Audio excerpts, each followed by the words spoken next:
Jadi, Petya itu merupakan sebuah malware bertipe ransomware yang berfungsi untuk memblokir akses pengguna ke sistem, serta memblokir data-data yang dapat bisa diakses dengan cara enkripsi.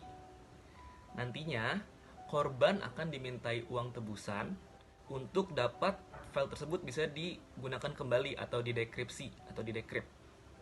Nah, varian yang paling terkenal dari Petya ini merupakan NotPetya, di mana NotPetya ini terkenal sebagai malware paling merusak dalam sejarah. Nah, jadi bagi kalian yang belum tahu seberapa bahayanya sih serangan ransomware Petya ini, jadi pada tahun 2017 yang lalu, kelompok yang bernama Marks sempat terganggu karena diakibatkan oleh diretas oleh pemerintah Rusia yang mengakibatkan terganggunya sistem operasional pelabuhannya. Nah, jika setelah dihitung-hitung, rugi sebesar 10 miliar dolar. Nah, dari situ jadi kita tahu kan seberapa bahayanya serangan ransomware Petya ini. Jadi, setelah kita mengetahui kasus yang sempat terjadi karena Petya ini, kita jadi dapat mengidentifikasi karakteristik dari Petya ini.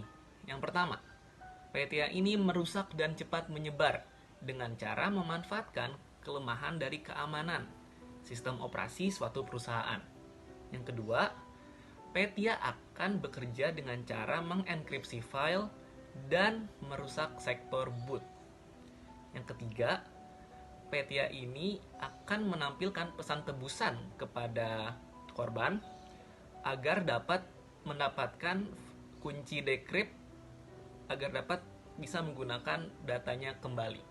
Nah, jadi dampak yang dapat ditimbulkan dari Petya ini diantaranya ada kerugian finansial, kehilangan reputasi dari suatu perusahaan, dan kemungkinannya rusak sistem secara permanen.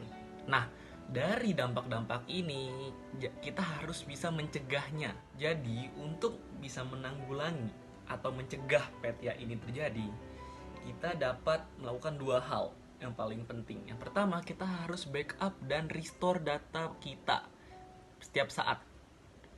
Yang kedua, kita tetap harus memperbarui sistem operasi atau sistem keamanan pada komputer yang kita punya. Maka dari itu, dengan melakukan hal-hal ini, kita pasti akan dapat mencegah Petya ini dapat menyerang atau merusak sistem kita.